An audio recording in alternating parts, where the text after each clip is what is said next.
Oke, bismillahirrahmanirrahim. Assalamualaikum warahmatullahi wabarakatuh. Waalaikumsalam warahmatullahi wabarakatuh. Waalaikumsalam warahmatullahi wabarakatuh. Teman-teman sekalian, alhamdulillah pada malam hari ini kita dapat berjumpa walaupun mengganggu aktivitas kita semua, mengganggu istirahat kita semua. Pada malam hari ini kita akan membahas tentang sesuatu hal yang berkaitan dengan kegiatan kita di sekolah, kemudian aktivitas kita di sekolah. Mudah-mudahan apa yang kita lakukan ini menjadi suatu amal ibadah, menjadi suatu perbuatan baik yang mana ada manfaatnya bagi kita semua, insya Allah. Baik, sebelum kita memulai tentang sosialisasi budaya positif, maka akan ada kata sambutan, yang mana kata sambutan ini akan disampaikan oleh yang terhormat Kepala Sekolah SMA Negeri 1 Rambutan, yang dalam hal ini insya Allah disampaikan langsung oleh Ibu Dr. Anda Yuliantini MM. Kepada Ibu Dr. Anda Yuliantini MM, kami persilakan. Assalamualaikum Ibu Yuliantini. Warahmatullahi wabarakatuh. Waalaikumsalam warahmatullahi wabarakatuh.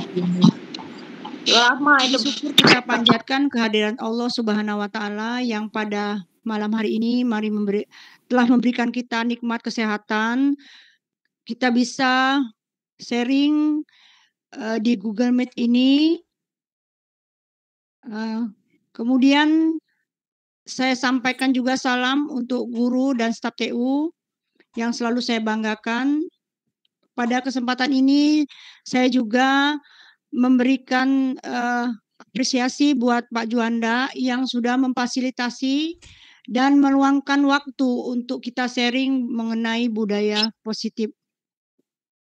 Hari ini kita berkumpul untuk membahas suatu hal yang sangat penting dalam perjalanan kita bersama, yaitu budaya positif.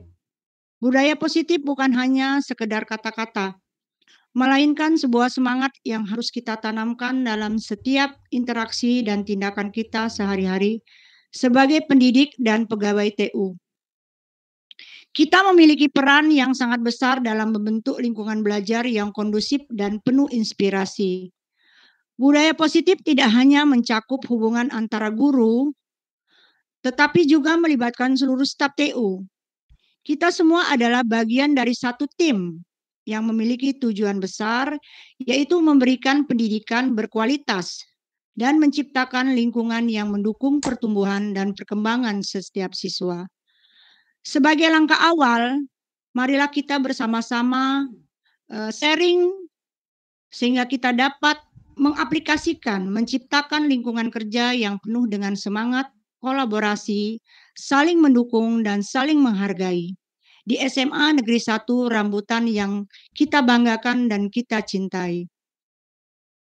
Mari kita tinggalkan ego dan selalu terbuka terhadap ide-ide baru yang dapat memperkaya pengalaman belajar kita. Saling komunikasi yang baik juga menjadi kunci dalam membentuk budaya positif. Mari kita jalin komunikasi yang terbuka, jujur, dan efektif. Jangan ragu untuk berbagi ide, masukan, atau bahkan keluhan. Karena dengan itu kita dapat tumbuh bersama sebagai suatu tim yang solid di SMA Negeri 1 Rambutan yang kita banggakan. Selain itu, mari kita ciptakan kebiasaan untuk memberikan apresiasi satu sama lain, walau hal-hal yang sangat kecil atau hal-hal yang sederhana, seperti kata terima kasih atau pujian atas pencapaian kecil yang memiliki dampak besar dalam meningkatkan semangat dan motivasi kita, sehingga nanti akan memberikan efek yang sangat besar bagi kemajuan anak didik kita. Budaya positif juga melibatkan sikap dan perilaku yang mendukung pembelajaran dan pengembangan diri. Kita menjadi contoh bagi siswa kita dengan selalu menunjukkan semangat belajar, kedisiplinan, dan etos kerja yang tinggi. Saya yakin jika kita semua bersatu dalam semangat budaya positif ini, kita dapat menciptakan sekolah yang tidak hanya unggul dalam prestasi akademis, tetapi juga menjadi tempat yang menyenangkan dan inspiratif untuk belajar dan bekerja bagi siswa-siswa kita dan kita sendiri. Marilah sama-sama kita sharing di Google Meet ini bersama Bapak Wakil Kurikulum kita, Pak Juanda. Mungkin hal-hal ini akan menjadi langkah kecil untuk kita bisa menerapkan budaya positif di sekolah yang kita cintai. Terima kasih atas dedikasi dan kerjasama kalian semua. Mari kita bersama-sama membangun budaya positif yang akan mengubah sekolah kita menjadi tempat yang lebih baik. Wabila taufik wal hidayah. Assalamualaikum warahmatullahi wabarakatuh. Terima kasih. Waalaikumsalam warahmatullahi wabarakatuh. warahmatullahi wabarakatuh. Yantini MM, semoga apa yang beliau sampaikan dapat menginspirasi kita semua dan memberi insight bagi kita semua, hal baru bagi kita semua, sebab Jimit ini merupakan mungkin baru pertama kali kita ketemuan dalam Jimit ini, Bu Kepala Sekolah. Mudah-mudahan ke depan mungkin kita bisa lakukan secara bersama-sama, mungkin secara bergiliran. Ketika teman-teman ada permasalahan ketika saat libur, mungkin tidak perlu kita rapat di sekolah, dan tapi bisa melalui ruang ini. Sebab ruang ini jarang digunakan. Sekarang orang-orang ketika ingin memutuskan permasalahan tidak lagi perlu ketemu, karena jarak kita jauh ya. Contoh Ustaz Pak Marianto dari Pagaralam ketika libur mungkin, kemudian Bu Wiriantini di Mariana, kemudian Bu Delima ada di Sako, Bu Junaida ada di dekat bandara. Ketika ingin bertemu, mungkin ketika ada suatu problem yang kita lakukan, diputuskan secara cepat, mungkin dilakukan secara cepat, mungkin ruang ini perlu kita manfaatkan. Begitu juga dengan peserta kita.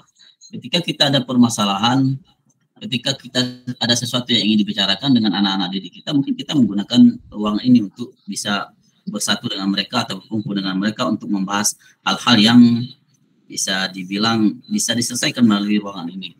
Baik teman-teman sekalian, sekali lagi terima kasih Bu Dr. Anda Yuliantini. Saya izin share screen ya. Saya di sini cuma sekedar ingin berbagi praktik baik, ingin berbagi sesuatu hal yang mana hal ini kemungkinan besar akan saya laporkan ke ketika bahwa di SMA 1 Rambutan ada komunitas, yang mana komunitas itu bernama Komunitas SMA N1 Rambutan Berbagi Praktik Baik. Jadi teman-teman yang sudah ada ingin kegiatan, silakan lapor ke Ibu Rika ya, Ibu Rika sekretaris komunitas kita. Silakan lapor Bu Rika, tolong buat jadwal Jimit seperti itu.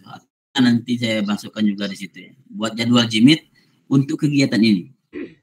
Bu Aina, atau ingin berbagi praktik, contoh Ibu Aina dan Ibu Mulat dan siapa lagi ya, yang kemarin ketika melaksanakan PPG ya. Jadi mungkin bisa berbagi di situ pengalamannya melalui ruangan ini. Sebab ruangan ini selain murah meriah, Jimit ini ya, tidak terlalu banyak makan kuota, makanya signal yang diterima pun mungkin kurang sebaik di Zoom ya. Akan tetapi cukup ini untuk kita bertatap maya di seolah-olah di alam nyata seperti itu. Tapi kita pada kenyataannya di tempat yang berbeda. Selamat datang Ibu Minuria dan Kak Hen. Assalamualaikum. Baik, izin share screen teman-teman sekalian.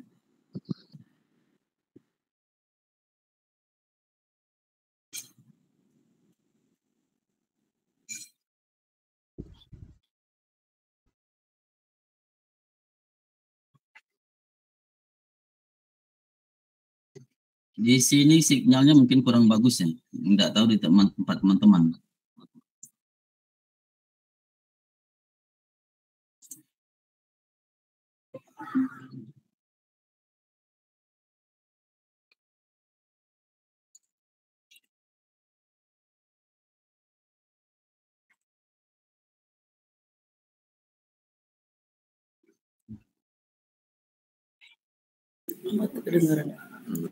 Oke, sudah tampil?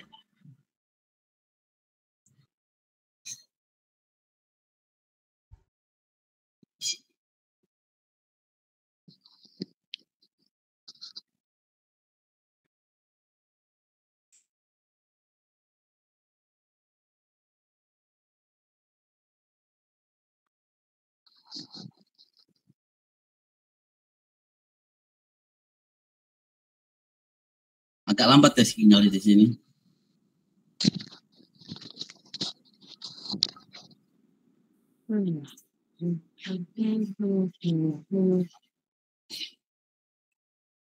Baik teman-teman sekalian, sambil menunggu sambil menunggu screen-nya tampil, berbicara dengan budaya positif. Mungkin di sekolah kita sudah banyak budaya-budaya positif yang kita lakukan, akan tetapi mungkin tidak terdokumentasi atau tidak terlihat secara secara data, akan tetapi secara pikiran, mungkin secara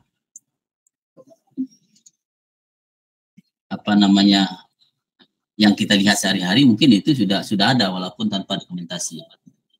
Nah, berkaitan dengan budaya positif ini, apa itu budaya positif? Mungkin teman-teman kalian sudah paham itu apa itu budaya positif ya. Budaya positif itu adalah perwujudan dari nilai-nilai atau keyakinan universal yang diterapkan di sekolah. Budaya positif di sekolah itu pembiasaan hal baik. Mungkin tidak termasuk mungkin hal-hal yang buruk ya, termasuk mungkin terlambat, mungkin termasuk hal masih banyak yang mau hadir ini.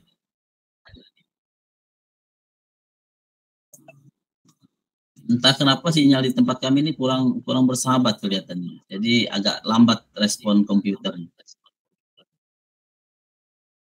Mungkin malam mingguan sinyalnya.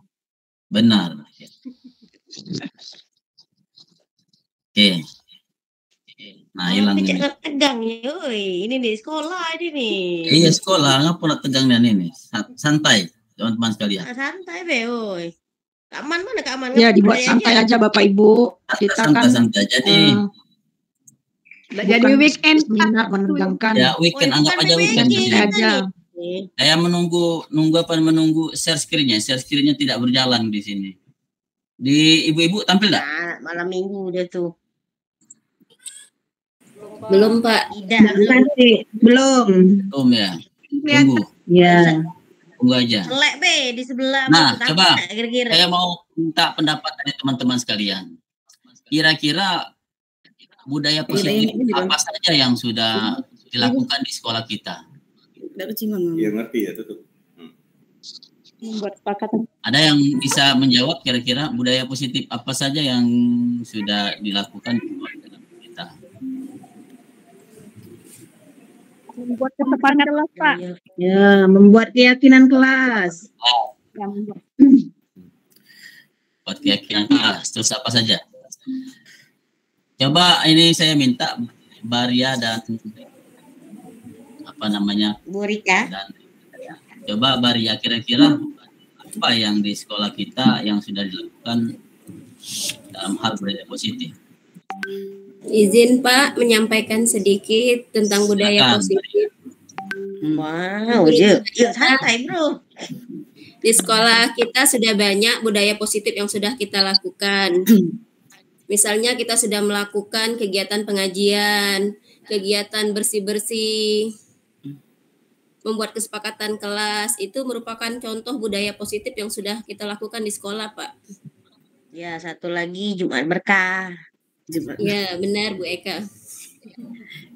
Kalau bisa dilanjutkan itu Bu Eka, Jumat Berkahnya. Kami nerima boleh. Tapi aja aku walaupun aku lah di lab jauh tuh ya undang kagak. Kamu undang kami. Kalau Bu Rika? Bu Rika, Ibu Rika sudah hadir? Ya, sudah hadir Pak. Idem Pak, sama jawabannya sama Ibu Baria. Kami satu visi. Dia lagi di angkasa, Kak. Oh,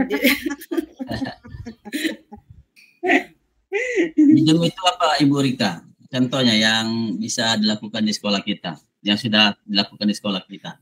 Nah, teman-teman gini. Jadi banyak kebiasaan-kebiasaan hal baik yang mencakup sikap, perilaku maupun tutur kata oleh seluruh warga di sekolah yang berpihak kepada peserta didik.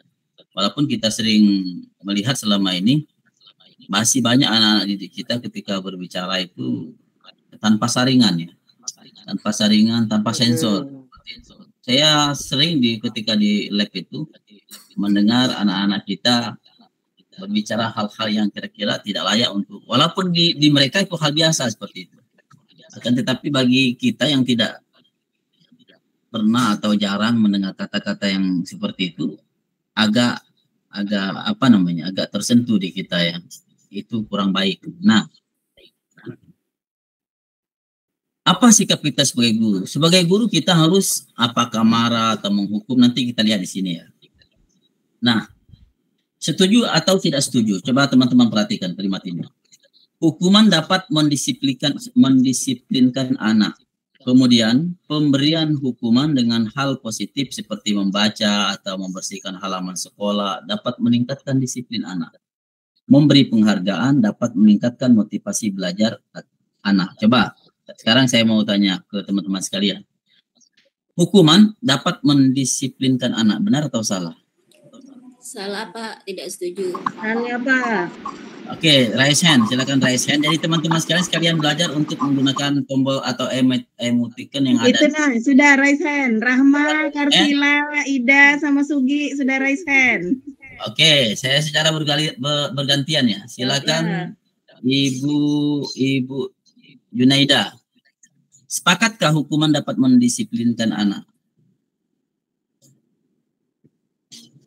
Tidak setuju, Pak. Tidak setuju. Apa alasan yang tidak setuju? Karena kalau misalnya kita mendisiplinkan siswa tidak selalu dengan hukuman. Karena bisa jadi hukuman itu bisa berakibat fatal sehingga siswa tambah melebihi apa yang diperbuatnya. Itu kalau menurut saya. Jadi saya tidak setuju kalau hukuman bisa mendisiplinkan siswa. Oke, baik. Terima kasih Ibu Junaida. Ada yang berpendapat lain? Bagaimana Ibu Delima Nopitasari? Baiklah Pak, kalau saya tidak setuju kalau siswa itu diberi hukuman, tapi dialihkan dengan hal-hal yang lain. Oke, baik. Sekarang yang nomor 2 ya.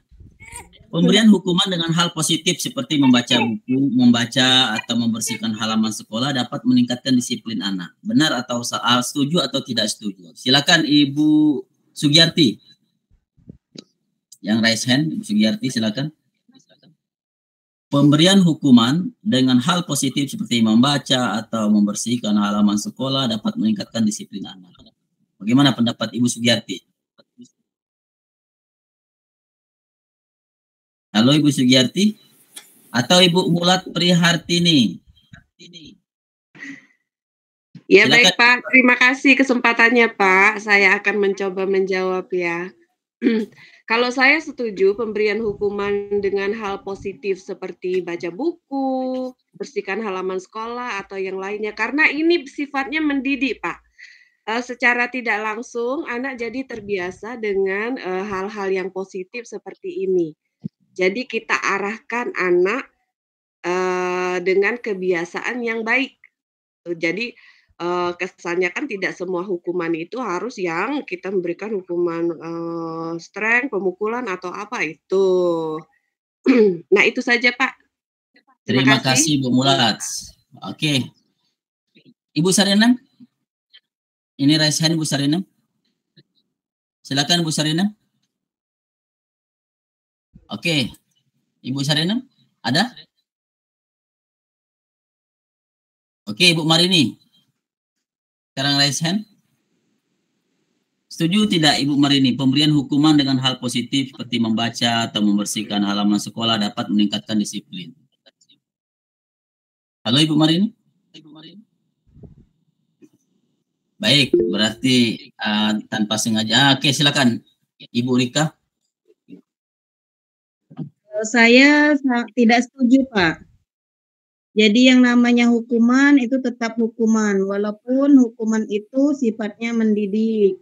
Misalnya tadi disuruh apa itu, menyapu halaman, membersihkan halaman, membaca. Saya tidak setuju dengan hukuman seperti itu karena itu bisa mengakibatkan anak timbul apa tidak suka seperti itu Pak. Kalau misalnya disuruh membaca ya, disuruh membaca. Kalau di dalam hatinya dia menolak, bisa jadi dia nanti akan dendam kepada guru tersebut, Pak. Jadi tetap hukuman apapun tidak diperbolehkan, Pak. Oke, terima kasih Bu Rika Hernita. Berarti ada dua pendapat di sini.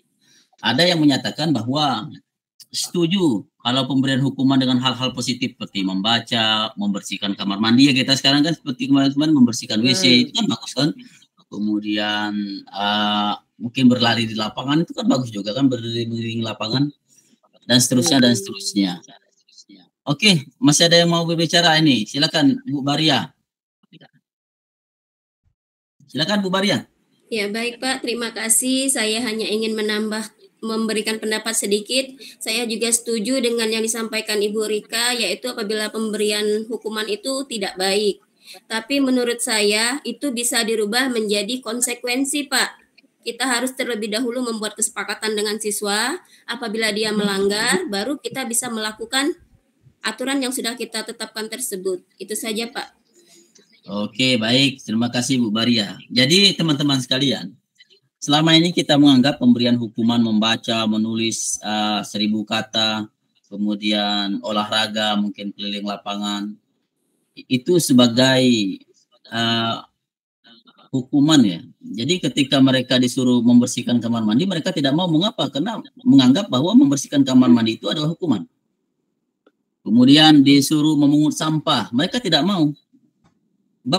Bagi mereka itu memungut sampah itu bukan suatu perbuatan positif, akan tetapi sebuah hukuman. Sebab sudah terbiasa mereka dari awal sekolah sampai akhir sekolah bahwa ketika kita mendapat masalah, ketika kita melanggar suatu aturan, suatu tata tertib, maka hukumannya adalah memungut sampah. Jadi tertanam di benak mereka bahwa memungut sampah itu adalah hukuman. Seperti itu teman-teman sekalian. Jadi ke depan kita memikirkan bersama bagaimana memberi hal yang terbaik untuk anak didik, sebab tujuan kita adalah memberi sesuatu yang terbaik untuk peserta didik kita. Kemudian yang ketiga, pertanyaannya, silakan teman-teman sekalian raise hand yang sepakat ya, yang setuju atau yang tidak setuju. Memberi penghargaan dapat meningkatkan motivasi belajar anak. Benar, setuju atau tidak setuju? Silakan teman-teman sekalian. Silakan teman-teman sekalian, yang lain. Ibu Sugiyarti. Saya terima kasih Pak Juanda. Saya setuju dengan apresiasi seperti itu. Jadi kita sambil memberi motivasi sama siswa seperti tadi Pak Juanda ya.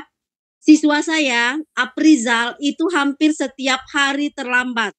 Setiap hari saya tuntun, saya nasihati, saya ini. Kebetulan hari ini saya sampai ngomong 3 kali, berapa kali dengan dia. Saya bilang, saya angkat jempol Aprizal, kamu tepat waktu hari ini. Pertahankan untuk sehari-hari selanjutnya. Jadi saya setuju dengan kita memberikan pujian, kita memberikan ya seperti reward kepada siswa. Terima kasih Pak Juanda. Oke, terima kasih Bu Sugiyarti. Ada yang pendapat lain? Silakan Bu Delima Nupitasari. Baiklah Pak, kalau saya jika dalam proses pembelajaran anak aktif bertanya, ketika ada kuis saya beri 1 pulpen atau 1 voucher Pak. Jadi ketika ada pertanyaan mereka saling berebut untuk bertanya karena ada pemberian pena atau voucher tadi Pak. Siap, terima kasih Bu Delima. Bisa diambil poinnya di situ. Ada ibu kepala sekolah ini. Silakan Ibu Dr. Anda Yulianti nih. Terima kasih Pak Juanda yang sudah memberikan kesempatan dan waktu. Sekali lagi saya beri apresiasi untuk meet kita hari ini. Saya senang sekali. Walaupun kata Pak Juanda baru pertama dilakukan, mungkin ini akan menjadi budaya positif yang bisa kita lakukan di sekolah kita, walaupun ini menyita malam minggu, terutama mungkin bapak-bapak atau ibu-ibu masih ingin quality time dengan family-nya, tapi bersedia dengan ikhlas bertemu untuk membahas hal-hal yang berhubungan dengan budaya positif. Menarik sekali yang dibicarakan oleh Pak Juanda dengan pertanyaan-pertanyaan tersebut. Dari tadi saya menyimak. Sebenarnya budaya positif ini memang harus timbul dan harus datang sendiri dari hati. Jadi siswa melakukannya benar-benar dari hati dia yang paling dalam. Menarik sekali yang dibicarakan oleh Ibu Baria, yang tadi Ibu Baria ya, yang Afrizal ya, apa? Yang kemarin ada Ibu Sugiyarti, permasalahan. Ibu Sugiyarti. Ada anaknya satu orang yang terlibat tawuran, yang tadi katanya tidak pernah datang terlambat, hari ini tidak datang terlambat, diberi apresiasi seperti itu. Itu saya ketemu dengan anak itu bersama-sama dengan beberapa wali kelas dan wakasek kesiswaan. Jadi saya tidak marah atau tidak memberikan pilihan apakah dia harus keluar dari sekolah itu, tapi saya mencoba untuk memperbaiki atau memberikan alternatif lain supaya dia berubah. Bapak Ibu, sebenarnya guru yang hebat itu adalah guru yang bagaimana merubah pola tingkah anak kita yang tadinya tidak benar, yang tadinya melanggar hukuman menjadi lebih baik. Itu adalah guru yang hebat. Jadi saya mencoba mendalami mengapa sih Aprizal ya namanya ya? Bukan Bu, Halo, itu Rizal. Iya Bu, ya Bu Aprizal.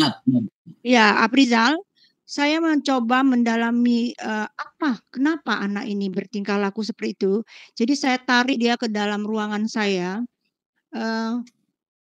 Saya gali, saya explore kenapa dia berbuat seperti itu.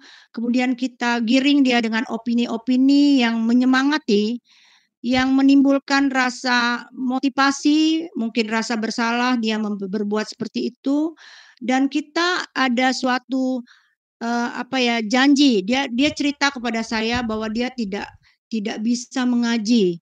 Jadi tadi sudah saya panggil Pak Ju bisa nggak tolong saya si anak ini kita buat bisa mengaji karena dia laki-laki. Saya bilang kamu laki-laki. Apriza, kamu laki-laki, anak laki-laki harus bisa menjadi imam, bisa menjadi tulang punggung keluargamu. Jadi kita memang harus tidak boleh kita menghukum atau menjudge anak tersebut. Ya memang dia bentuknya seperti itu, tapi kita explore bagaimana, mengapa dia seperti itu.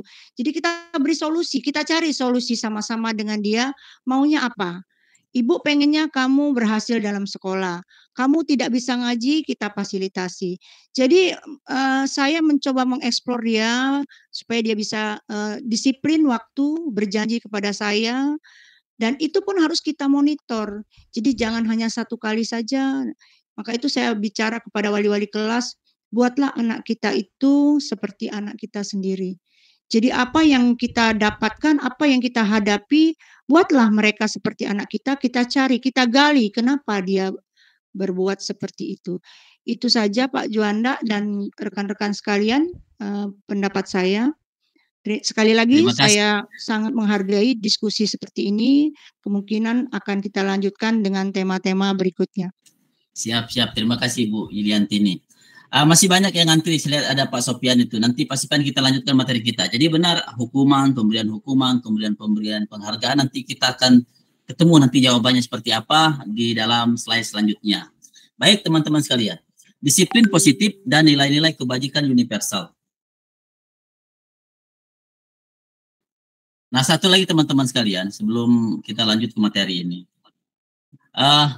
Teman-teman sekalian, sekarang ada kegiatan program guru penggerak ya, angkatan 11. Silakan teman-teman sekalian buka SIM PKB, ikut di situ. Sebab ke depan ada desas-desus bahwa kita tidak akan mendapatkan sertifikasi. Jadi yang sudah sertifikasi juga PPG yang baru-baru PPG itu ada tambahan. Itu akan ada tambahan nanti yang ada GR-nya saja. GR itu yang tamat menjadi guru penggerak, ya, yang muda-muda terutama. Ketika mau mendapatkan sertifikasi, mereka ditanya ada GR tidak atau ada GP-nya tidak, guru penggerak atau bukan. Nah, ketika tidak ada guru penggerak, bukan guru penggerak, kemungkinan besar tidak bisa menerima tunjangan sertifikasi ke depan.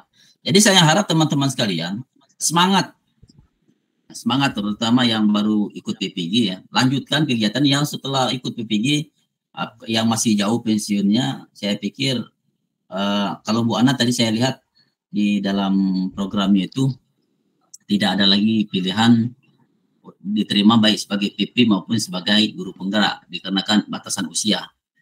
Baik teman-teman sekalian, kita lanjut. Nah, berkaitan dengan disiplin positif ya. Jadi disiplin positif di sini, budaya positif ada banyak pendapat di sini. Apa itu makna disiplin? Disiplin adalah belajar kontrol diri dengan menggali potensi kita agar tercapai tujuan mulia, yaitu sesuatu menjadi seseorang yang kita inginkan berdasarkan nilai-nilai yang kita hargai. Kemudian semua perilaku memiliki tujuan. Jadi teman-teman sekalian perlu diketahui bahwa perilaku baik memiliki tujuan, perilaku buruk memiliki tujuan, dan semuanya mempunyai solusi untuk mengatasi itu. Nah, di dalam teori motivasi itu ada untuk menghindari hukuman, kemudian ada untuk mendapatkan imbalan, seperti kita tadi ya. Jadi ada orang yang melakukan sesuatu untuk umpamanya pagi-pagi datang ke sekolah, mengapa? Karena ingin menghindari hukuman. Ada yang pagi-pagi datang ke sekolah ketika diberi reward, dia ingin mendapatkan reward tersebut. Maka dia datang pagi-pagi seperti itu. Ada memang orang-orang tersebut memang berdasarkan untuk menghargai dirinya sendiri. Nah, ini yang dinamakan nilai-nilai kebajikan universal. Atau nanti dalam proses pembelajaran disebut dengan keyakinan kelas. Nah, jadi ada 3 hal ini dalam kehidupan sehari-hari di sekolah kita. Ada anak didik kita, peserta didik kita itu ketika dia disiplin, umpamanya si A datang ke sekolah pagi-pagi. Mengapa dia datang pagi-pagi? Karena takut mendapat hukuman atau menghindari hukuman. Apakah ini bagus? Mungkin bagus untuk satu sisi. Kemudian yang A tadi, yang B tadi, dia datang pagi-pagi. Malah lebih cepat dari yang A. Mengapa dia datang pagi-pagi? Karena ingin mendapat reward. Ingin mendapatkan sesuatu dari apa yang dijanjikan oleh gurunya. Dari sisi lainnya itu bagus ya. Tapi mungkin dari sisi lain anak itu menjadi kegantungan seperti itu. Contoh, hari ini hadiahnya pensil. Besok pensil lagi, pensil lagi. Naikkan Bu jadi pena. Minggu depan jadi mistar dan seterusnya. Sehingga ketika sang guru tidak memiliki sesuatu untuk diberikan, maka anak tersebut akan kecewa. Itu ketika memberikan reward. Nah, lain halnya dengan ketika kita menghargai dirinya sendiri. Dia terlambat memang dari dalam dirinya, atau dia disiplin karena dari dalam dirinya sendiri. Nah, hal ini yang harusnya kita tanamkan kepada anak didik kita. Saya agak cepat ya mungkin menjelaskannya. Nanti kita diskusi di lain waktu. Ini secara umum saja. Kemudian 5 posisi kita sebagai guru. Kita sebagai guru itu ingarso sung tulodo, ingma dia mangun karso, tuturi handayani. Kita mempunyai 5 posisi kontrol. Yang pertama sebagai penghukum. Sebagai penghukum yaitu sehingga anak itu menghindari hukuman. Kemudian pembuat rasa bersalah sehingga anak tersebut menghindari hukuman. Atau kita bisa menjadi teman bagi mereka. Atau kita bisa menjadi pemantau bagi mereka. Atau kita bisa menjadi manajer bagi mereka. Nah, untuk mengatasi itu maka perlu segitiga restitusi. Segitiga restitusi yaitu pertama menstabilkan identitas atau identity stabilis identity. Kemudian memvalidasi kebutuhan, kemudian menanyakan keyakinan, termasuk keyakinan kelas. Nah, hal ini yang berkaitan erat dengan kebutuhan dasar manusia, baik itu manusia sebagai anak-anak dalam proses pembelajaran maupun kita sebagai guru. Sebab anak-anak itu ada yang ingin bertahan hidup, ya, kebutuhan dasar kita sebagai manusia ini bertahan hidup. Kemudian penguasaan nanti kita jelaskan di penjelasan setelah ini. Kemudian kasih sayang dan rasa diterima. Kemudian kesenangan dan kebebasan. Untuk jelasnya kita lihat ini artinya. Apa itu disiplin? Mungkin teman-teman sekalian agak panjang ya kita bahas malam ini. Disiplin itu berasal dari bahasa Latin yang artinya disciplina, yang artinya belajar. Jadi ketika kata-kata disiplin itu sekarang itu yang tertanam di otak kita, tertanam di otak anak didik kita, yaitu mentaati tata tertib. Benar tidak teman-teman sekalian? Benar tidak? Sekarang yang tertanam di otak kita, disiplin itu adalah taat tata tertib. Benar tidak? Padahal dalam bahasa Latin, disiplina itu artinya belajar. Anak-anak belajar untuk mengembangkan karakter mereka. Di sekolah itu mereka mengembangkan, belajar bagaimana mengkarakter. Sebagaimana dikatakan oleh Ki Hajar Dewantara, bahwa anak-anak itu dianggap sebagai benih. Dan sekolah itu ada lahan untuk menanam benih-benih tersebut. Ketika dia tumbuh, maka benih-benih tersebut ada yang benihnya berupa jagung, ada yang berupa padi, ada yang berupa pohon duren, mungkin ada yang berupa pohon sawit, dan seterusnya, dan seterusnya. Teman-teman sekalian. Nah, bagaimana merawat padi? Tentu merawat padi beda dengan merawat jagung. Merawat jagung tentu beda dengan merawat pohon duren. Nah, tentu saja di sekitar padi itu nanti ada tumbuh rumput, ada ulat, ada hama. Nah, tugas kita sebagai guru bagaimana menjaga padi tersebut sehingga menghasilkan dan berbuah dengan baik. Begitulah guru, ketika ada anak bermasalah, ada gangguan dari luar, ada gangguan sehingga mereka tidak bisa melakukan disiplin dan seterusnya. Nah, itu tugas kita sebagai guru, merawat padi sehingga menjadi menghasilkan, teman-teman sekalian. Baik. Jadi makna asal dari kata ini berkonotasi dengan disiplin diri dari murid itu menurut Socrates adalah menggali potensi menuju sebuah tujuan. Jadi anak ini mau jadi apa? Bagaimana ada dalam sekolah-sekolah, anggap saja para binatang, yaitu sekolahnya seperti ini. Ada ketika monyet, kemudian ada ikan, kemudian ada burung, kemudian ada rusa. Rusa hobinya atau mampunya, kompetensinya yaitu di bidang lari cepat, itu rusa. Kemudian kompetensi monyet adalah memanjat, kompetensi ikan adalah berenang, kompetensi burung adalah terbang. Ketika masuk sekolah, guru tidak mau tahu, semua dianggap sama. Materi pelajaran ada 4 materi pelajaran. Yang pertama materi pelajaran berenang. Tentu saja ketika materi pelajaran berenang, ikan yang paling menonjol. Kemudian ketika materi pelajaran terbang, maka burung yang paling menonjol. Ketika materi pelajaran berlari, maka rusa yang paling menonjol. Ketika mata pelajaran memanjat, tentu saja monyet yang paling menonjol. Dan yang lain tidak menonjol di bidang itu. Mereka hanya menonjol di bidang tertentu saja. Nah, di sekolah kita kadang memaksakan anak harus menguasai semuanya itu. Kalau tidak dikuasai, maka dihukum. Maka akhirnya yang terjadi apa? Ikan yang selama ini pandai berenang, berenangnya hebat, tiba-tiba tidak bisa lagi berenang ketika selesai dari sekolah itu. Ada burung yang biasanya hebat terbang, melayang di udara, menangkap mangsa, ketika selesai dari sekolah itu tidak bisa lagi terbang. Kemudian ada rusa yang selama ini bisa berlari. Kenapa? Karena si burung itu latihan berenang, latihan memanjat, dan latihan berlari burung tadi. Akhirnya sayap-sayapnya patah, tidak bisa berenang, tidak bisa memanjat, dan tidak bisa berlari. Dan juga keahlian yang dia miliki yang pertama yaitu terbang tidak bisa tercapai. Kenapa? Karena dipaksakan harus menguasai 4 itu. Dan siapa yang bisa melihat itu? Kita semestinya sebagai guru yang bisa atau mampu melihat itu, teman-teman sekalian. Baik teman-teman sekalian, kita lanjut ke penjelasan selanjutnya yaitu tentang nilai-nilai kebajikan universal. Nah, dalam kebijakan nilai-nilai universal ini, kalau di sekolah kita itu ada namanya kebijakan yang kita kenal dengan profil pelajar Pancasila. Nah, hal ini yang mestinya kita tanamkan kepada peserta didik kita, yaitu beriman, bertakwa kepada Tuhan Yang Maha Esa, kemudian mandiri, bernalar kritis, kebinekaan global, bergotong royong, kreatif. Bukan lagi harus duduk di kelas, memperhatikan guru, diam, jangan bergerak, jangan kemana-mana, sehingga ketika murid datang ke sekolah, mereka kan tentu malas datang ke kelas. Kenapa? Di kelas cuma mendengarkan guru ngoceh, kalau salah sedikit pasti marah-marah, kalau ada sedikit gerakan pasti marah-marah. Ya tidak, teman-teman sekalian. Dan hal itu sudah tertanam di pemikiran anak didik kita. Bagaimana mestinya kita seluruh materi pelajaran, mulai dari pelajaran pendidikan agama Islam sampai ke mapel pilihan, itu anak-anak itu setiap mapel itu menanamkan 6 ini. Pelajaran agama tentu fokusnya memang pasti ke beriman, bertakwa kepada Tuhan Yang Maha Esa dan berakhlak mulia. Tapi juga pelajaran agama mengajarkan tentang kemandirian, mengajarkan tentang bernalar kritis. Jangan anak berbeda sedikit dengan pemikiran kita marah, kita tidak sepakat. Sedangkan anak itu mungkin pernah membaca atau pernah belajar dengan yang berbeda dengan kita. Kemudian berkebinekaan global diajarkan kepada anak tersebut.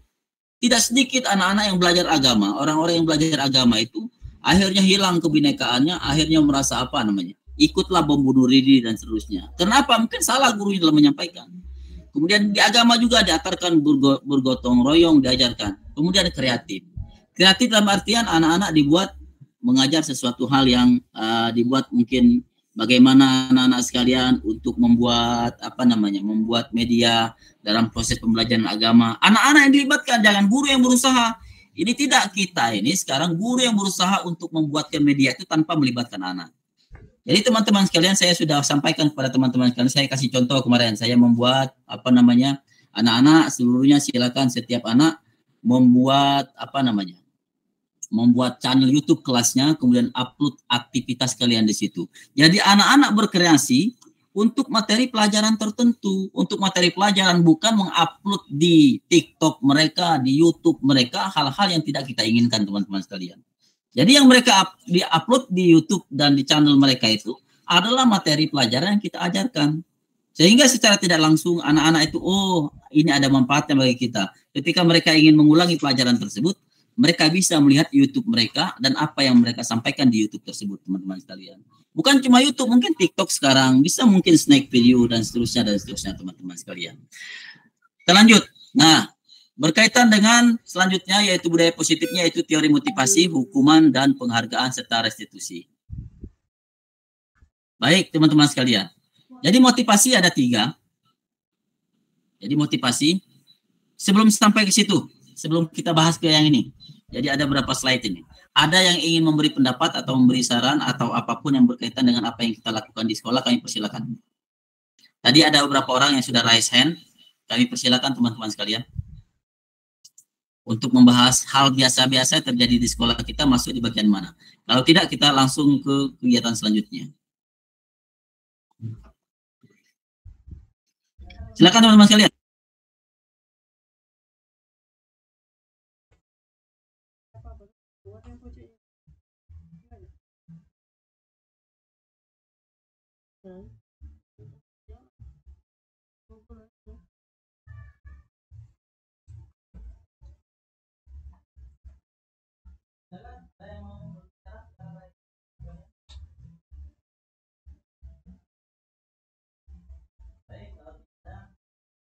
Ada? Ada teman-teman sekalian? Baik, kalau tidak ada kita lanjut. Nah, kita sekarang belajar apa namanya di kurikulum merdeka. Apa itu kurikulum merdeka? Merdeka ya artinya tidak hanya terlepas dari pemerintah, akan tetapi juga cakap berbuat memerintah diri sendiri. Jadi kita, teman-teman sekalian, selama ini berbuat sesuatu itu karena diperintah. Tapi kalau bisa ke depan, jangan lagi menunggu perintah. Umpama membuat RPP, jangan lagi menunggu perintah dari wakil kurikulum atau yang ditugaskan oleh wakil kurikulum membuat kurikulum untuk membuat RPP. Silakan, merdeka dari diri teman-teman sekalian. Membuat program, sekarang kan lagi gencar-gencar itu membuat program setiap orang. Wali kelas membuat program, kepala lab membuat program, wakil kesiswaan membuat program, dan seterusnya. Mestinya hal itu sudah dilakukan sejak lama. Secara sadar, secara merdeka, kita tidak perlu diperintahkan orang lain untuk melakukan itu. Ini tidak kita sekarang sering kena, termasuk Ekin. Ekin kalau tidak dipaksakan mungkin tidak melaksanakan. Oleh karena itu teman-teman sekalian, saya pikir silakan kita merdeka dalam mengajar. Merdeka dalam mengajar bukan berarti terlepas dari aktivitas mengajar, akan tapi merdeka dalam mengajar kita diberikan kebebasan oleh pemerintah untuk menyampaikan materi yang kita sampaikan berkaitan dengan materi kita sekaligus berkaitan dengan profil pelajar Pancasila. Baik teman-teman sekalian, kita lanjut ke materi selanjutnya.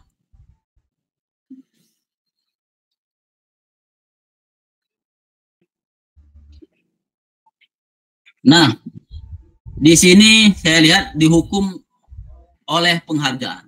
Bahwa penghargaan berlaku sama dengan hukuman. Jadi penghargaan itu pada dasar sama dengan hukuman. Dalam arti meminta atau membujuk seseorang melakukan sesuatu untuk memenuhi suatu tujuan tertentu dari orang yang meminta atau membujuk. Dorongannya eksternal dan akan ada faktor ketergantungan. Beberapa dampak dari pemberian penghargaan sebagaimana dikatakan oleh Alpicon tahun 1993 bahwa pengaruh jangka pendek dan jangka panjang, kemudian penghargaan menghukum, penghargaan itu mengurangi ketepatan, penghargaan itu tidak efektif, penghargaan itu merusak hubungan. Kemudian penghargaan itu menurunkan kualitas, penghargaan itu mematikan kreativitas, kemudian penghargaan itu mengurangi motivasi intrinsik. Nah, itu menurut pendapat Alpicon. Nanti silakan teman-teman sekalian kalau ada kesempatan silakan dibantai. Materinya nanti akan kami sampaikan di grup kita. Nah, bentuk program kebajikan apresiasi ini dalam memberikan apresiasi atau pengakuan perlu diingat beberapa hal. Beri pengakuan secara khusus, beri pengakuan secara pribadi, beri pengakuan kepada semua murid atau bergantian, beri pengakuan secara konsisten dan fokus kepada proses. Coba kita lihat di sini. Jadi contoh pengakuan atau apresiasi kebajikan pemuka. Kemarin saya perhatikan rasa empatimu besar sekali pada saat menolong murid baru di kelas kita. Kemudian saya menghargai kepedulianmu pada saat kamu membantu teman-temanmu di tugas kelompok. Kemudian terima kasih untuk rasa tanggung jawabmu pada saat kamu memungut kertas-kertas berserakan di lantai. Nah, jadi apresiasi kita mengucapkan terima kasih telah memungutkan sampah atau kertas-kertas yang bertebaran di lantai. Kemudian saya menghargai kepedulianmu. Kata-kata seperti itu mungkin lebih nyaman didengar oleh anak-anak kita ketimbang kita marah-marah. Pungut sampah itu. Kemudian, kenapa kamu tidak tolong? Seperti itu. Seperti yang disampaikan Ibu Sugi tadi, kemarin saya perhatikan kamu seperti ini. Nah, saya sangat bangga kepadamu karena perubahanmu seperti itu. Seperti itu mungkin yang disampaikan oleh Ibu Sugi tadi. Itu apresiasi, itu salah satu bentuk daripada apresiasi. Contoh, tindakan guru, ya hukuman dan konsekuensi, tindakan guru mencatat 100 kali dalam buku kalimat saya tidak akan terlambat lagi karena terlambat ke sekolah. Itu sebagai hukuman. Kemudian lari mengelilingi lapangan basket 2 kali, itu sebagai hukuman. Kemudian meminta murid push up 15 kali, itu sebagai hukuman. Kemudian menggantikan kertas tugas teman yang telah dicoret-coret, konsekuensi. Kemudian membersihkan tumpahan air di meja tulis karena tersenggol pada saat belajar, konsekuensi. Kemudian murid disuruh untuk tidak mengenakan sepatu seharian sekolah adalah hukuman. Nah, teman-teman sekalian, mungkin perlu diperhatikan juga. Kadang-kadang kita keterlaluan, sepatu diambil, anak-anak itu dibiarkan tanpa sepatu seperti itu. Mungkin ke depan anak-anak itu jangan dilepaslah sepatunya seperti itu. Tapi tolong diingatkan, dibuat perjanjian, pokoknya besok anak-anak ya, kita kan ada konsekuensinya.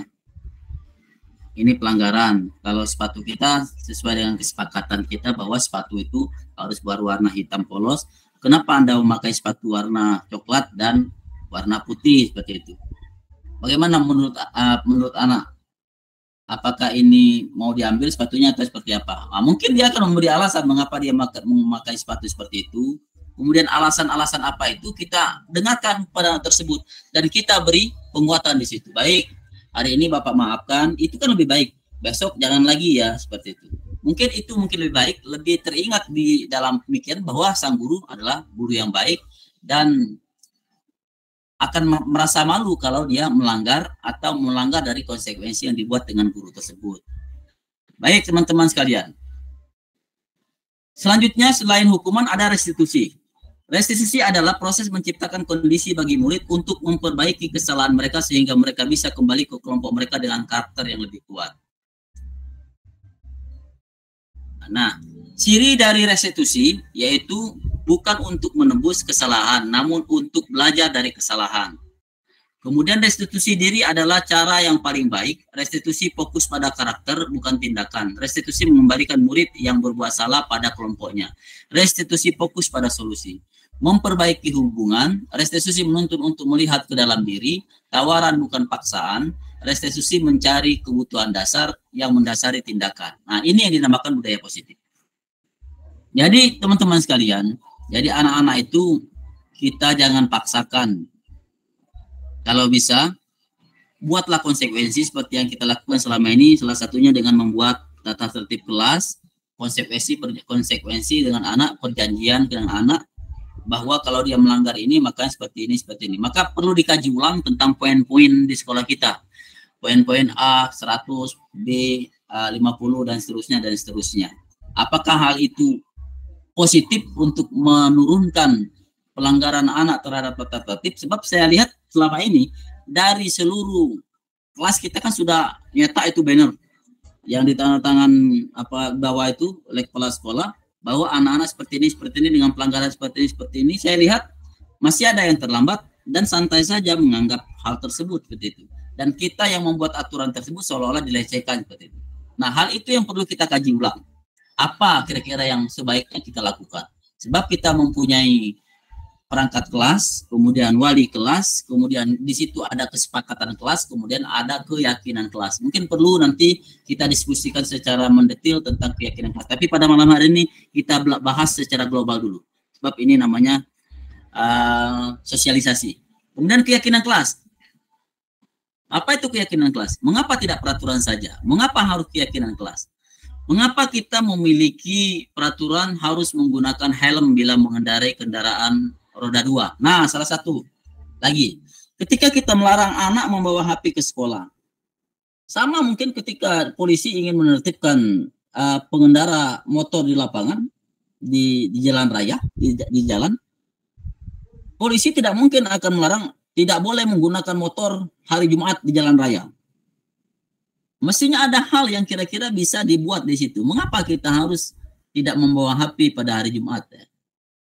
Mengapa? Seperti itu. Bukan larangan kita, tapi mengapa di situ? Mengapa kita memiliki peraturan harus datang tepat waktu pada saat mengikuti pelatihan? Mengapa seperti itu? Seperti kegiatan kita pada malam hari ini, kita janji jam 7.30 sudah in, tapi masih banyak yang belum in ketika jam 7.30. Mengapa seperti itu? Nah, untuk mendukung motivasi intrinsik ini kembali ke nilai-nilai keyakinan-keyakinan, lebih menggerakkan seseorang daripada mengikuti aturan-aturan. Sebab semakin banyak aturan, maka semakin banyak pelanggaran yang kita temui.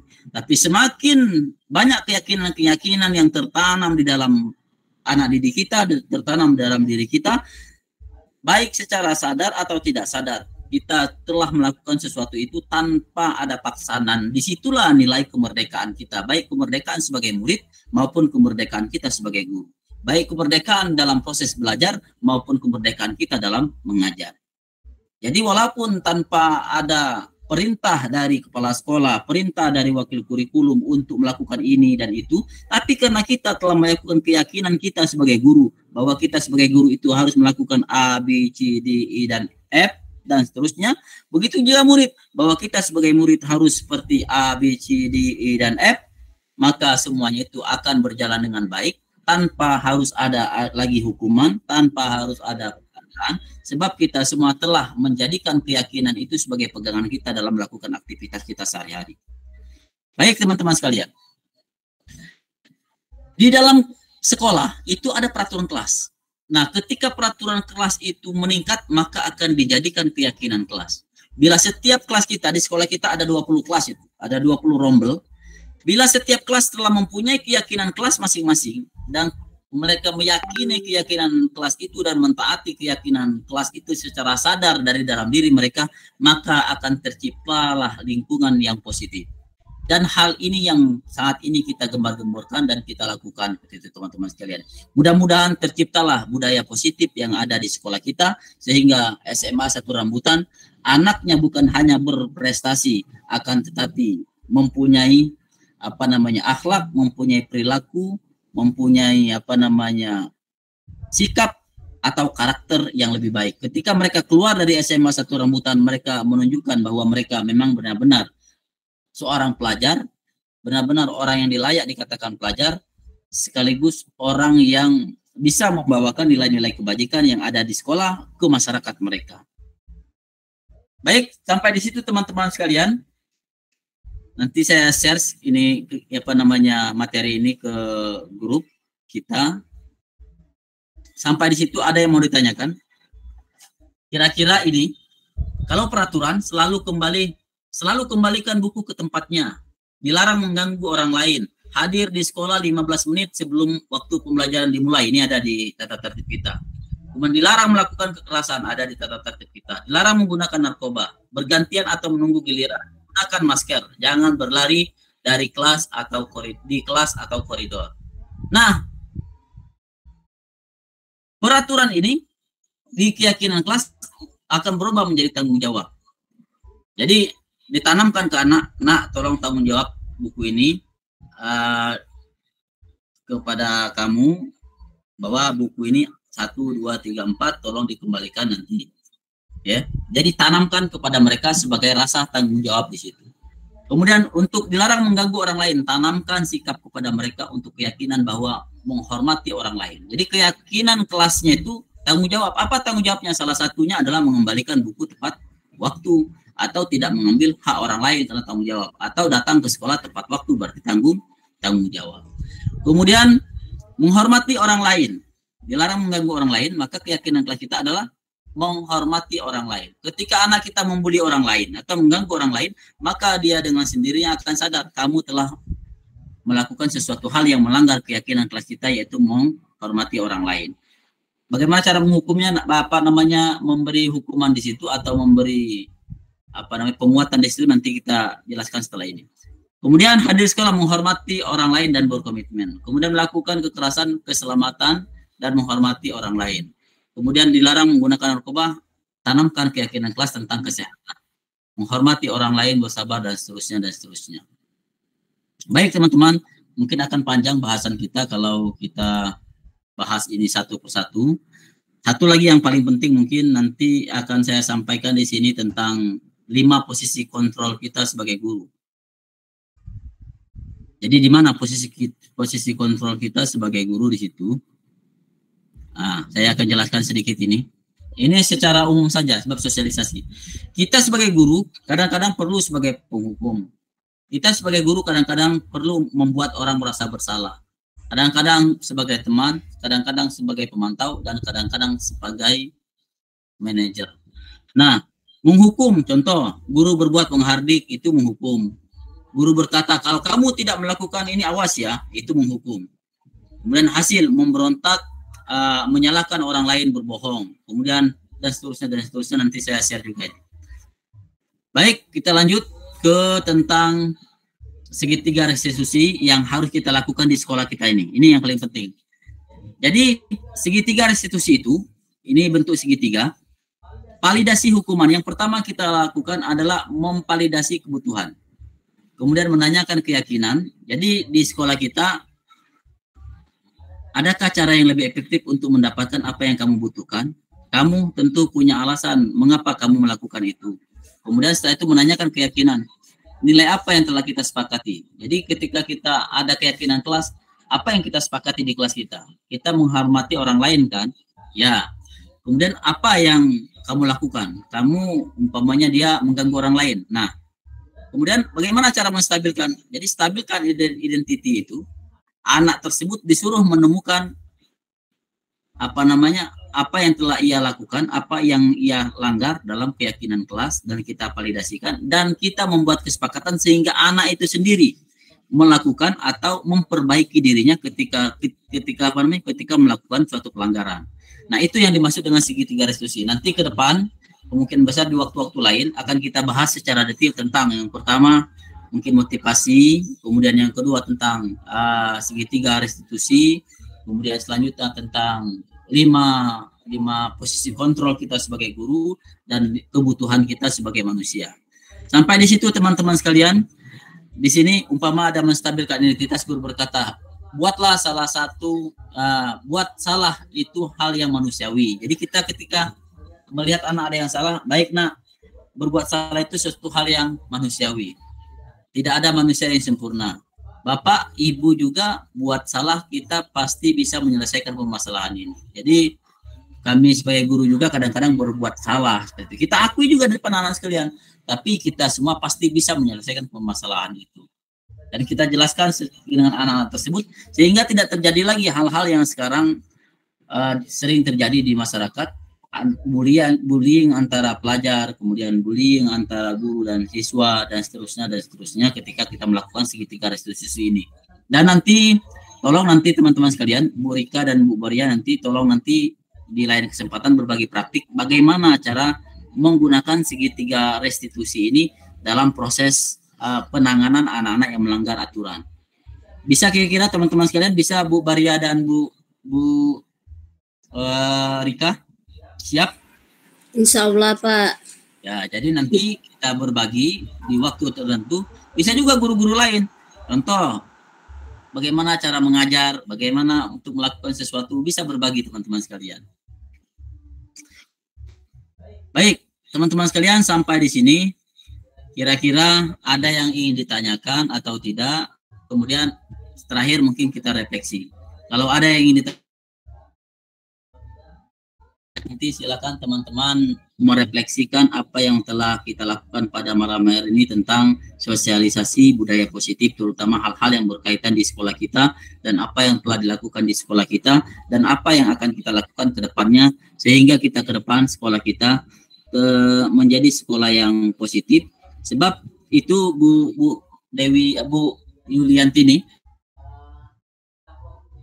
pendidikan kita itu saya lihat itu di Sulinjar itu pendidikan itu ada lingkungan belajar kita itu ada sifat yang agak naik di situ, bullying di sekolah itu ada kriteria agak mau naik di situ, entah itu dilakukan oleh siswa, entah itu dilakukan oleh guru. Tapi saya yakin guru-guru tidak ada yang menjawab itu. Saya yakin di antara peserta jadi ada yang melakukan itu, sehingga mereka ada yang menjawab itu, sehingga terindikasi di rapot pendidikan anak kita itu, lingkungan belajar kita itu ada bullying terjadi di situ, walaupun tidak secara signifikan meningkatnya seperti itu. Silakan teman-teman kalian, kalau ada yang mau ditanyakan nanti tanya jawab atau diskusi, kami silakan.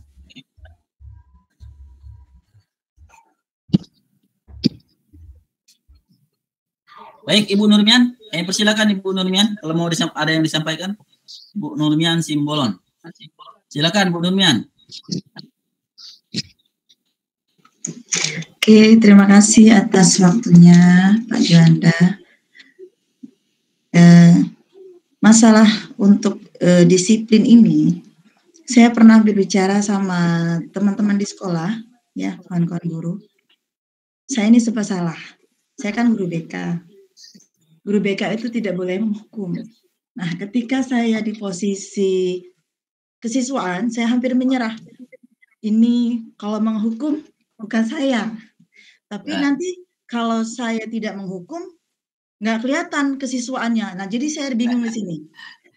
Apalagi sekarang ini kan lagi ada yang saran dari Pak Dede Yusuf mau memasukkan Babinsa di sekolah untuk pendisiplinan yang lebih keras itu ya.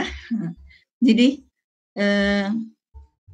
tapi ketika mendengar sosialisasi mengenai disiplin ini sudah terbayang sih ya.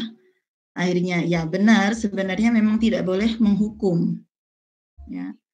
Kita kalau untuk di BK kami itu memberikan masukan, saran dan pilihan kalau misalnya dilanjutkan seperti ini, jangka panjangnya apa yang akan terjadi. Kalau pilih yang ini, apa yang akan terjadi. Jadi sebagai kesiswaan sekarang, ya sama seperti saya waktu sebelum menjadi kesiswaan, saya enggak ketika razia potong rambut, saya itu hanya melihat, saya enggak ikut-ikutan potong rambut. Nah, ketika jadi kesiswaan ini ada rasa gimana gitu ya. Makanya kemarin saya ada di kelasnya Ibu Rika. Di kelasnya Ibu Rika ada anaknya yang namanya Farli, kemudian Dio. Saya bilang, saya sampaikan Ibu Rika, itu si Farli rambutnya panjang. Ya. Kemudian kata Rika, yuk kalau Pak Ju dulu langsung dipotong. Nah, disinilah saya mau perannya wali kelas ya, menyampaikan bagaimana pertama wali kelas harus tahu ya. Jadi saya tidak langsung memotong. Jadi sekali kan ada tahap-tahapannya, wali kelasnya dulu, kemudian bila masih atau apa yang akan dilakukan selanjutnya. Jadi memang sebenarnya hukuman itu membuat malah bukannya siswa jadi takut, enggak. Ya. Jadi itulah antara dilema kesiswaan dengan yang budaya sekarang, budaya yang dulu bukan sekarang. Budaya dulu itu kesiswaan itu ya ibarat dengan harus disiplin yang keras gitu, sampai ngejer-ngejer, sampai ke utang-utang itu sebenarnya bukan saya. Ya, tapi insya Allah dengan adanya disiplin positif ini kita tidak harus dengan kekerasan, tidak harus dengan hukuman. Terima kasih, itu saja dari saya. Assalamualaikum warahmatullahi wabarakatuh. Terima kasih, Bu Nurmian. Berarti sudah memahami apa yang dimaksud dengan disiplin positif itu. Itu perlu diperhatikan oleh teman-teman lain juga ya, teman-teman sekalian. Tadi ada Pak Sofyan. Silakan Pak Sofyan, apa yang ingin disampaikan? Oke. Silakan Pak Sofyan. Oke, bisa didengar ya, Bapak Ibu? Siap Pak Sofyan. Ya. Assalamualaikum warahmatullahi wabarakatuh. Selamat malam semuanya. Ya. Saya garis besarnya saja ya melihat situasi kondisi anak-anak sekarang memang cukup mengkhawatirkan. Dan upaya pemerintah berbagai cara untuk mengatasi karakter anak. Mulai dari berlakunya kurikulum merdeka, kemudian kurikulum sebelumnya ke-13, ada yang namanya di Silap itu nilai religi dan nilai sosial. Indikatornya sebenarnya ke karakter Bapak Ibu ya. Bagi saya kalau mengutip beberapa teori ya atau pandangan-pandangan yang pernah saya amati baik di media ataupun di literasi lainnya, bahwa tidak lain kata kuncinya adalah keteladanan dari sikap guru itu sendiri. Jadi keteladanan itu sangat penting Bapak Ibu. Kita tidak bisa marah anak. Konteksnya bukan kita ya. Kita tidak bisa marah anak kamu terlambat. Sementara kita sendiri lambat. Kita tidak bisa marah anak terlambat masuk kelas. Sementara kita sendiri tidak kesana. Itu kalau pandangan saya ya Bapak Ibu. Bukan berarti saya menghakimi seolah-olah saya yang benar, tidak. Ya, tidak kesana saya. Jadi kita hanya ingin berbagi saja. Coba Bapak Ibu baca di kurikulum ke-13 itu ada yang namanya pendapat Critwell gitu ya. Yang mengatakan di silabus itu penggabungan antara kognitif, afektif, dan psikomotor itu ada yang namanya sintaknya. Nah di situ silakan nanti dibaca kembali sama-sama bagaimana kita mengatasi anak tersebut dengan cara kontekstual itu. Kemudian yang kedua, kalau menurut saya, kita tidak bisa menyalahkan anak itu umpamanya seolah-olah anak itu salah 100% Bapak Ibu ya, Pak Jiwana dan hadirin sekalian. Karena kultur sosial budaya itu juga perlu kita dalami. Kadang-kadang anak nakal itu tidak terlepas dari lingkungan keluarga. Mungkin keluarganya broken home, mungkin kurang perhatian dari keluarganya, mesti anak itu frustasi dan lain sebagainya.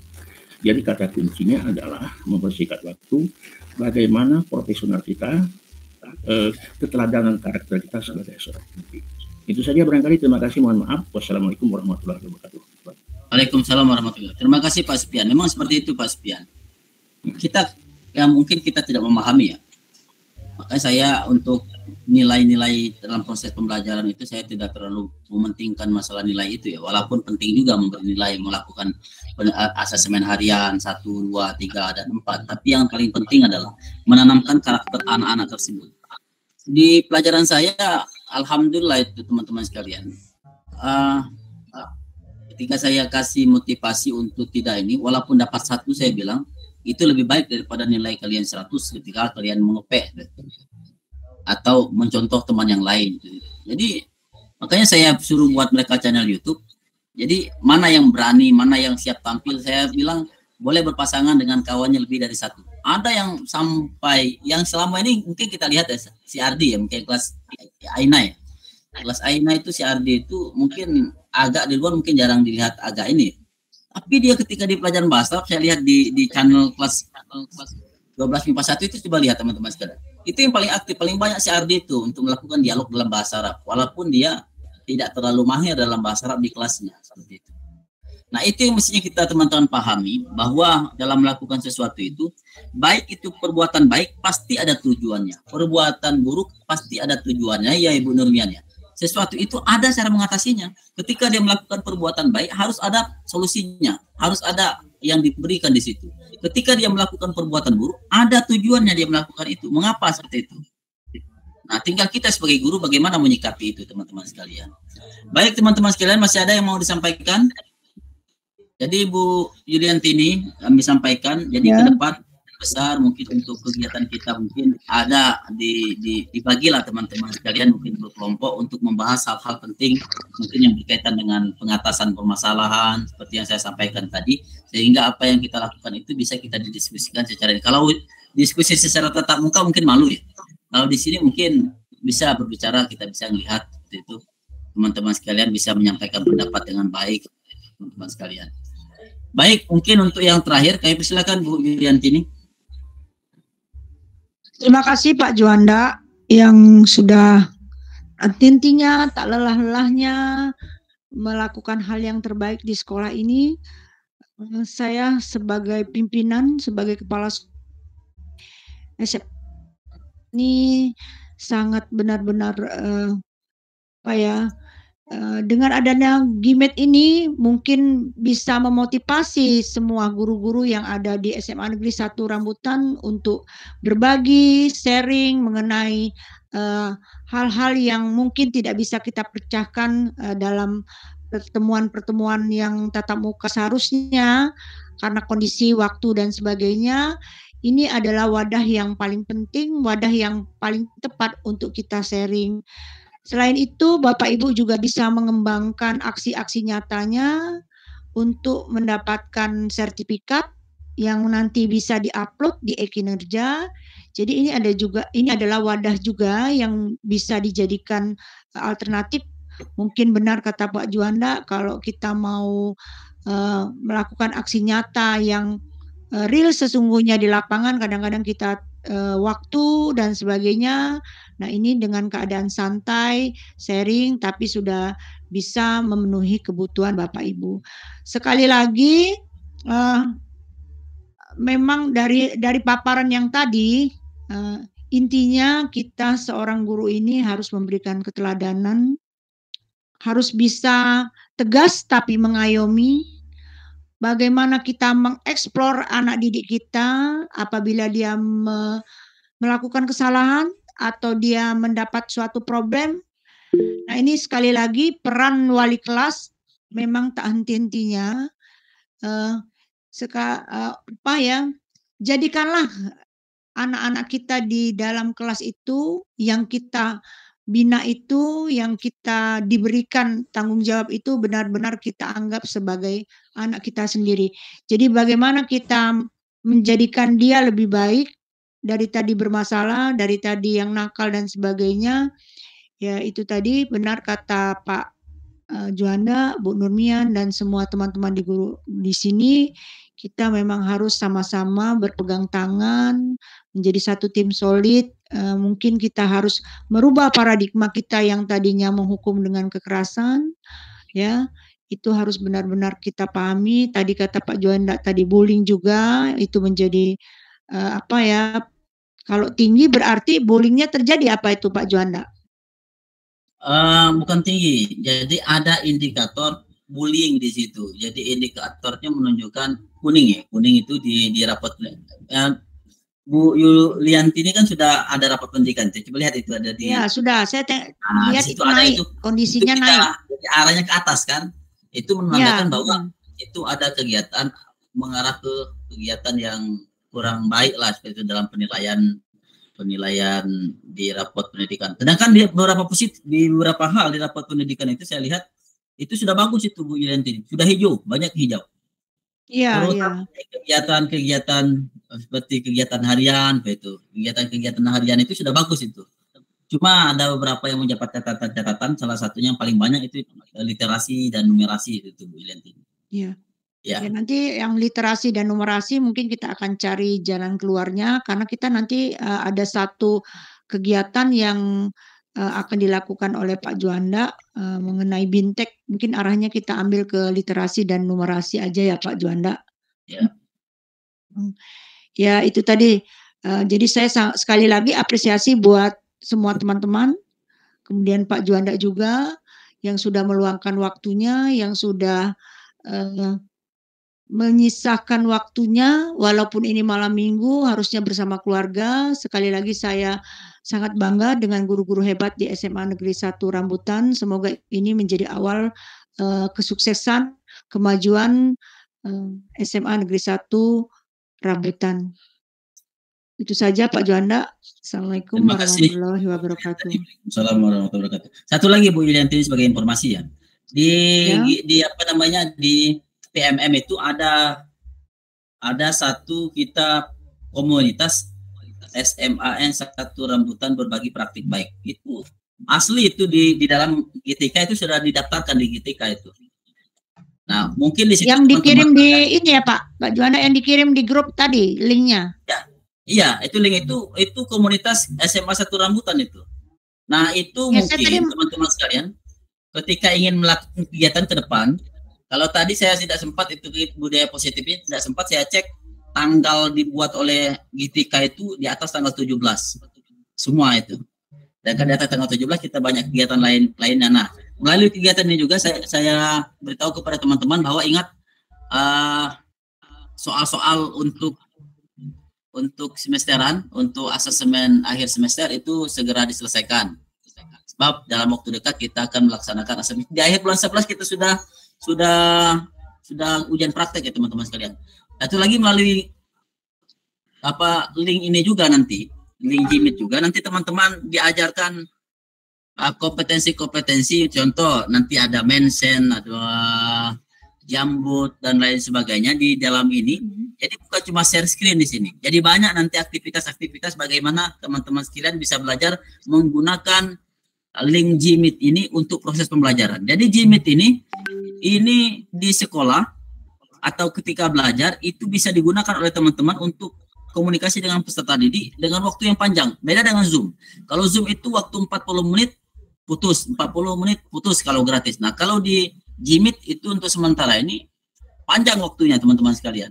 Jadi kita bisa workshop nanti di sini, mungkin waktu libur atau apa, mungkin ya ketika kita tidak sempat melakukan